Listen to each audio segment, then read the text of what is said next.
నమస్కారం అందరికీ. నేను మీ పెనుగొండ అగ్రిమాల్ వీరన్న. ఈ ధన్విసీడ్స్ కంపెనీ వారి సంధ్యా వెరైటీ అండి. ఇక్కడ మనం నారైతే వేసుకున్నామండి. ఎలా ఉందో చూడండి. నారు బిట్టు చాలా బాగా అయితే మొక్కలు రావడం జరుగుతుంది. తెగుళ్ళ సమస్యలు కూడా తట్టుకుంది బాగా. చూడండి ఎలా ఉందో. బిట్టు మంచిగా ఉండాలండి.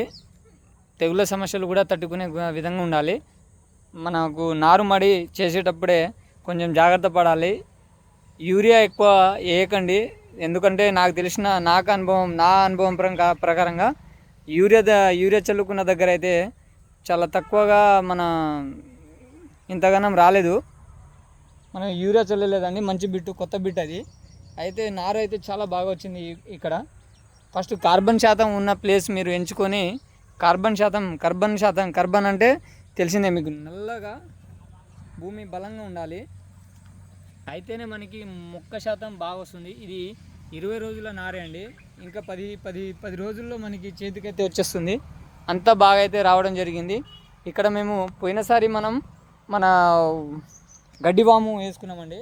అదే ప్లేస్లో ఇది మనం వేసుకోవడం జరిగింది. నారు చాలా బాగా అయితే మొక్క మాత్రం దృఢంగా, మళ్ళీ కింద నుంచి చూడండి ఎంత దృఢంగా ఉందో చూడండి.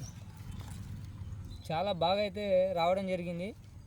ఏదైనా సరే మనం ఎంచుకున్న బిట్టు బట్టి చాలా బాగా అయితే నారు రావడం జరుగుతుంది. చూడొచ్చు.